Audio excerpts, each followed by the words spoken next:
Hello students, welcome to Patveka tutorials. We can see so many substances like the pictures are given: apple, balloon, air, water, wood, slate, sky, everything is made up of substances, and all the substances are made up from the molecules, the combination of molecules. Smallest particle of most of the substances are molecules. The molecules of few substances contain only one atom. सिर्फ एक ही atom रहता है कोई कोई molecule में, और molecules are form by chemical combination of atoms. या तो एक एटम से बनेगा या बहुत सारे कॉम्बिनेशन ऑफ एटम से मॉलिक्यूल बनता है. तो जो भी सब्सटेंसेस हमको दिखते हैं हमारे डे टू डे लाइफ में, ठीक है, वो किससे बने होते हैं? एटम से बने होते हैं. और एटम्स मॉलिक्यूल बनाता है, सारे एटम्स के कॉम्बिनेशन से एक मॉलिक्यूल बनता है, मॉलिक्यूल्स के कॉम्बिनेशन से सब्सटेंस बनता है, सब्सटेंस से जो चीज़ें हम लोग दिखती है वो बनती हैं. ठीक है. So from this we understand that the smallest particle of an element taking part in chemical combination is an atom. है ना. जब किसी चीज़ को हम लोग बहुत बहुत बहुत नीचे तक, लोएस्ट लेवल तक काटेंगे तो हमको क्या मिलेगा? उसका एटम मिलेगा. जैसे कि water, a glass of water. अब यहाँ पर क्या करेंगे हम लोग? वाटर को जब बहुत फाइन नीचे बिल्कुल उसका सबसे लास्ट पार्टिकल जो देखना है तो क्या मिलेगा हमको? हाइड्रोजन और ऑक्सीजन का कॉम्बिनेशन. तो इस तरह से एटम क्या है? केमिकल कॉम्बिनेशन में एक से ज़्यादा एटम या फिर एक एटम, इस तरह से एटम क्या करते हैं? एक दूसरे से अटैच होते हैं, केमिकल कॉम्बिनेशन करते हैं और हमको सब्सटेंसेस दिखने मिलते हैं. अब इस एटम के अंदर होता क्या है? ठीक है. तो बहुत सारे साइंटिस्ट थे जिन्होंने इस पर वर्क किया, इस एटम का एटॉमिक मॉडल बनाने के लिए कि किस तरह का होगा, इसके अंदर क्या क्या भरा होगा, क्या क्या चीज़ें होगी. तो जैसे कि Dalton, Thomson, Rutherford and then finally the Bohr, इन लोगों ने इस पर काम किया. और इसके बाद आखिर में जो आया बोहर, तो सबके मॉडल में कुछ कुछ एडवांटेज थे, किसके डिसएडवांटेज थे. Thomson was the major one. Thomson ने बहुत काम किया और उसको उसके लिए नोबेल प्राइज़ भी मिला था. ठीक है. उसके बाद रुदरफोर्ड ने भी काम किया और उसका स्कैटरिंग एक्सपेरिमेंट भी बहुत ज़्यादा फेमस है. फिर उसके बाद आया बोहर, और बोहर ने सारे क्वेश्चन के आंसर्स जो है, जो भी क्वेरीज थे जो नहीं सॉल्व कर पाए थे, वो बोहर के मॉडल में सॉल्व कर पाए, जो कि पिछले एटॉमिक मॉडल पर बेस्ड थे. तो अभी जो मॉडल हम लोग ने ऑल ओवर वर्ल्ड जो मॉडल एक्सेप्ट किया गया है वो बेसिकली बोहर मॉडल ही है. So let's see now what is atomic structure. Atomic structure consist of two parts, nucleus and the extra nuclear part. Nucleus के अंदर क्या होता है? न्यूट्रॉन और प्रोटॉन.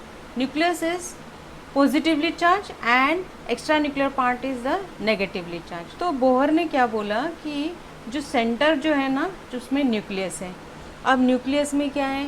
पूरा entire mass of the atom is concentrated at the nucleus. पूरा जो भी मास जो है, जिस भी एटम को जितना भी मास मिलता है, जितना भी उसका वजन है, वो सारा एक्चुअली उसके न्यूक्लियस से ही आता है. The nucleus contains two types of sub atomic particles together called nucleus.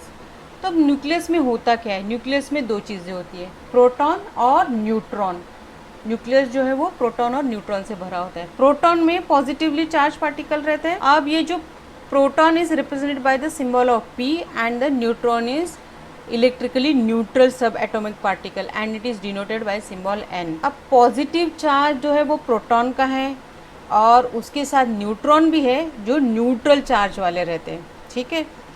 फिर एक्स्ट्रा न्यूक्लियर पार्ट में क्या रहते हैं? इलेक्ट्रॉन. अब इलेक्ट्रॉन्स जो है वो न्यूक्लियस में नहीं, सेंटर में नहीं होते, उसके आजू बाजू में होते हैं और एक पर्टिकुलर पाथ फॉलो करते हैं. Electrons are negatively charge sub atomic particles and it is denoted by the symbol E. हमेशा इसको E से दिया जाता है symbol. The number of electron in extra nuclear part is equal to the number of proton in the nucleus. तो जितने हमारे पास proton होंगे उतने बाहर इलेक्ट्रॉन्स होंगे. ठीक है ना. तो दोनों एक दूसरे को बैलेंस करेगा. Electric charges are balanced. क्यों? क्योंकि दोनों का सेम होगा, इलेक्ट्रॉन और प्रोटॉन के दोनों की भी वैल्यू सेम है. तो क्या होगा? इलेक्ट्रिक चार्जेस क्या होंगे? बैलेंस होंगे.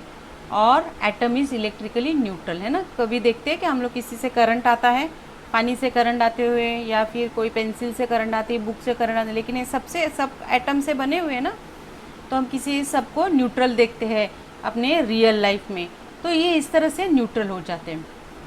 लेकिन अब यहाँ पर क्वेश्चन ये है कि जब प्रोटॉन और इलेक्ट्रॉन पॉजिटिव और नेगेटिव चार्ज से उस पर्टिकुलर सब्सटेंस को अगर न्यूट्रल कर रहे हैं, तो फिर न्यूट्रॉन की क्या ज़रूरत है ना।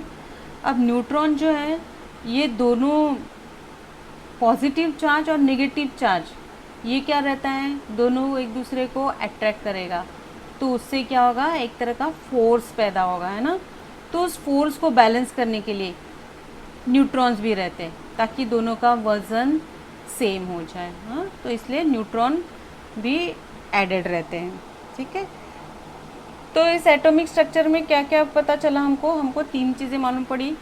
एक तो सेंटर न्यूक्लियस है, न्यूक्लियस में 2 न्यूक्लॉन्स हैं, प्रोटॉन और न्यूट्रॉन, और इलेक्ट्रॉन जो है वो बाहर रहते हैं, वो घर के अंदर नहीं रहते, उनका एक अलग घर है, उनकी एक अलग दुनिया है, लेकिन होते सब एक ही भाई, ये सब एक दूसरे के भाई बहन है ना। अब हम लोग देखेंगे इलेक्ट्रॉन्स के बारे में। Electrons in the extra nuclear part revolve in the discrete orbits around the nucleus. Electrons जो है वो घूमते रहते हैं। अब घूमते घूमते घूमते कहीं इनकी एनर्जी ना ख़त्म हो जाए, ऐसा नहीं होता है। क्या होता है, वो एक पर्टिकुलर ऑर्बिट्स में ही घूमते हैं, उनके एक पर्टिकुलर ऑर्बिट है, और वहीं पर वो क्या करेंगे, बार बार घूमते रहेंगे। उसमें उसकी एनर्जी होगी, जितनी उसकी एनर्जी होगी वो उस एनर्जी लेवल पे अपने आप घूमते रहेगा न्यूक्लियस के अराउंड। ठीक है, अब इस ऑर्बिट्स को उन्होंने नाम दिया शेल, क्योंकि वो एनर्जी लेवल्स है ना। No let's see the distribution of electrons. तो ये इलेक्ट्रॉन्स कैसे एटम में फैले हुए हैं। तो बोहर ने क्या किया, हर एक शेल को क्या क्या नाम दिया, KLMN। इसके आगे भी और हो सकते थे, लेकिन ये बहुत ज़्यादा है, N तक जाना बहुत मुश्किल है। ज़्यादातर एलिमेंट्स क्या है, K और L में ही ख़त्म हो जाते हैं। ठीक है, तो सबसे पहली ऑर्बिट थी K, और उसके नंबर ऑफ इलेक्ट्रॉन्स थे 2। तो कैसे पता चला, जब उसने इसमें 2 रहेंगे, उसके लिए एक फॉर्मूला दिया, वो फॉर्मूला था 2n²। तो जितने नंबर ऑफ शेल्स होंगे उतने नंबर ऑफ इलेक्ट्रॉन्स होंगे। जैसे कि यहाँ पर अगर number of shell is K, that is N is 1, first shell थी ना वो, तो यहाँ पर क्या होगा, formula 2 multiplied by 1² that is 2. So number of electrons in first shell is 2.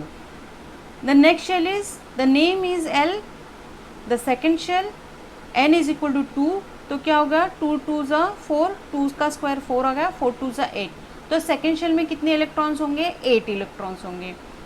Third shell में द नेम इज M, और थर्ड शेल में क्या होगा, 3 का स्क्वायर क्या होगा, 3 3s are 9, 9 2s are 18। तो थर्ड शेल में कितने इलेक्ट्रॉन्स रहेंगे, 18। N shell is a fourth shell, तो N is equal to 4, so 4 4s are 16, 16 2s are 32। तो मेरे पास N shell में 32 इलेक्ट्रॉन्स होंगे। तो इस तरह से क्या होगा, एटम में क्या होगा, डिस्ट्रीब्यूशन ऑफ इलेक्ट्रॉन होगा। As the magnitude of N increases, the energy of an electron in that shell increases. तो क्या होगी, एक एक शेल के ऊपर बढ़ते बढ़ते उसकी एनर्जी भी बढ़ती जाएगी।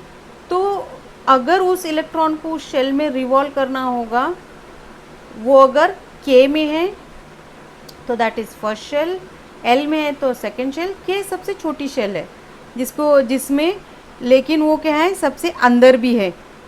ठीक है, अब सबसे अंदर होने की वजह से उसको एनर्जी सबसे कम रहती है, तो वो क्या है, इंटैक्ट है इसके अंदर, है ना। और L और M और N शेल जो है वो उसके बाहर रहते हैं। तो अभी let's see now what is valency and how does it connect with the electronic configuration. ठीक है, तो हम लोग वैलेंसी को समझेंगे इलेक्ट्रॉनिक कॉन्फ़िगरेशन के साथ। Let us take the example of sodium chlorine, NaCl, salt. ठीक है, जो हम देखते हैं, अब देख, सोडियम के टोटल इलेक्ट्रॉन्स एटम में होते हैं 11, और क्लोरीन के टोटल एटम्स होते हैं 17। ठीक है, अब सोडियम के 11 इलेक्ट्रॉन्स है, तो K शेल में कितने होंगे, ऑब्वियसली 2 रहते हैं, फर्स्ट शेल है तो उसमें 2 इलेक्ट्रॉन आ गए। फिर L शेल में 8 है, क्योंकि L शेल हमेशा 8 से ज़्यादा नहीं लेता है, 2 + 8 10 हो गए। फिर M शेल में बचा हुआ कितने आएंगे, एक ही इलेक्ट्रॉन है जो एम शेल में घूम रहा है। पहले शेल में 2 इलेक्ट्रॉन घूम रहे हैं, फिर उसके बाद 8 और उसके बाद 1। ठीक है, अब क्लोरीन में कितने हैं? 17। क्लोरीन में 17 इलेक्ट्रॉन्स है। फर्स्ट शेल में 2, क्योंकि उस शेल में सिर्फ 2 ही इलेक्ट्रॉन्स लेता है, तो फर्स्ट शेल भर गई 2 इलेक्ट्रॉन्स के साथ। फिर नेक्स्ट शेल में 8 लिया, दूसरी शेल भी भर गई। अब कितने बचे उसके पास? 7 इलेक्ट्रॉन्स बचे, तो सारे इलेक्ट्रॉन्स उसने एम शेल में डाल दिए। अब इसमें देखो सोडियम और क्लोरीन बहुत जल्दी रिएक्ट इसलिए होते हैं क्योंकि क्लोरीन को अगर 1 इलेक्ट्रॉन मिलता है तो क्या होगा? क्लोरीन क्या होगा? स्टेबल हो जाएगा। और सोडियम को वो 1 इलेक्ट्रॉन की वजह से क्या हो रहा है? सोडियम क्या है? 1 इलेक्ट्रॉन की वजह से वो एम शेल में घूम रहा है ना, तो उसकी एनर्जी एक्स्ट्रा जा रही है। तो उसके लिए आसान क्या है? 1 इलेक्ट्रॉन को देना।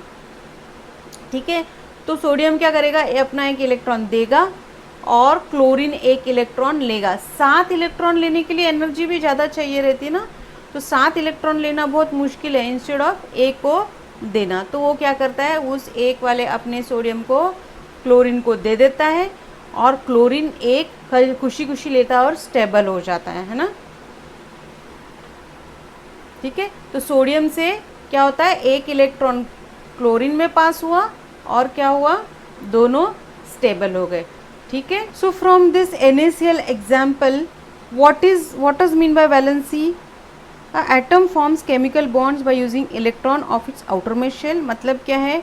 आउटर मोस्ट शेल वाले जो इलेक्ट्रॉन्स रहते हैं उससे ही केमिकल बॉन्डिंग बनती है ना, जैसे हम लोगों ने NaCl का एग्जाम्पल लिया। तो valency of an atom is determined by the configuration of its outer most shell. उसके आउटर मोस्ट शेल में कितने नंबर है उससे क्या होगा? हमको पता चलेगा इसकी कितनी वैलेंसी है। So therefore the outer most shell is called the valence shell, और उसको शेल को भी क्या बोलते हैं हम लोग? Valence shell. The electrons in the outer most shell are called as valence electrons, और इलेक्ट्रॉन्स को क्या बोलेंगे? Valence electrons. So in this chapter let's see what are the points to remember. Okay, first we have seen an atom consists of neutrons and protons with positive charge at the center, commonly called nucleus, and electrons with a negative charge which is outside the nucleus. ठीक है, और फिर हम लोगों ने क्या देखा? Electrons क्या करते हैं? मूव करते हैं,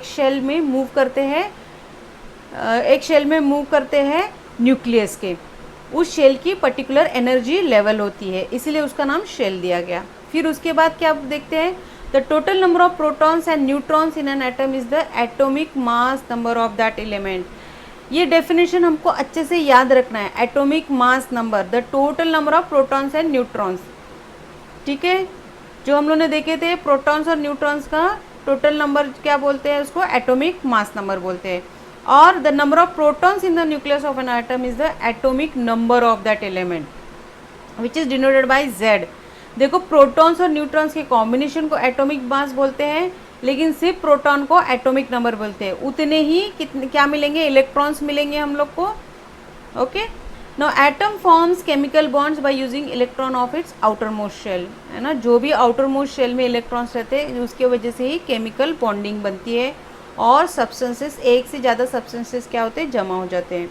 valency of an atom is determined by the configuration of its outer most shell, therefore the outermost shell is called the valence shell। क्योंकि वैलेंसी में आउटर मोस्ट शेल वाले इलेक्ट्रॉन से ही वैलेंसी बनती है, तो उसको वैलेंस शेल बोलते हैं और इलेक्ट्रॉन्स को वैलेंस इलेक्ट्रॉन्स बोलते हैं। Now the electrons in the outermost shell are called valence electrons and the valency of an atom is related to number of valence electrons in that atom। तो जितने number of atoms उसके valence shell में होंगे उतनी उसकी valency होगी। Okay, that's it for this session. Thank you for watching.